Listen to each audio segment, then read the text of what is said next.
Ako nga pala si Topper. Pogi pero walang pera. Ngayong araw pala magluluto na naman ako. Obvious naman siguro kung anong lulutuin ko mga tol. Bakit naman naging buttered chicken yan tol? Ginagago mo ba kami? At yan pala lulutuin ko. Cream fish. Or ginutaang tilapia sa amin sa USA. At dali-dali ko nang hinugasan yung tilapia para matanggal yung lansa niya. At makain ko na. Sana all. Lutuin ko muna pala. Ibang tilapia pala yun. At yan yung next yung gulay. Hugasan mo muna. Di mo naman pwedeng kainin ng ganyan na yan. Kambing ka ba? Okay kayo. At yan, pinaikot-ikot ko lang yan tulad ng ginawa sa'yo. Hiniwa ko na rin pala yung luya dyan.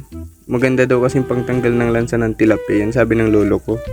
Lalo na yung tilapia daw na matanda na, yung may buhok na ba. At syempre yung sibuyas. Grabe, ang bilis mo para kang si Thor. Syempre lagyan natin ng pampasarap yung isda. Takpan natin yan, di naman tayo sponsored yan. Pag mainit na yung lana, just like my head to you people at the back. Ay, di na pala ako nag-aaral. Pwede mo na ilagay yung tilapia.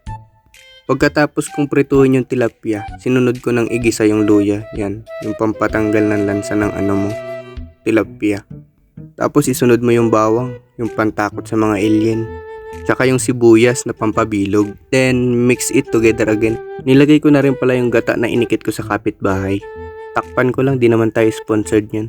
Coco Mami, baka naman. Tapos, antay mo lang na kumulo yung dugo ko sa'yo para mabanata na kita. Ilagyan ko na pala yan ng salt, ng pampasarap. Takpan ko lang uli. Halo-haloin. And then, nilagay ko na yung vegetables. Tsaka yung pampaputok ng puwit mo. Isunod mo na yung isda. Haloy-haloy man ng... And then, cover it. A few moments later. Ba't naging buttered chicken to? Di naman to niluto ko ah. Wait, isa pa. Yan. Sarap, diba? Ba't parang kulang ng tugtog? Wait lang, kantan ko kayo. Alam mo ba girl, kapag wala ka dito, promise ako concern. Di ka nagre-reply, di mo pa ako ma-confirm. Clover finger. Yun lang, peace out.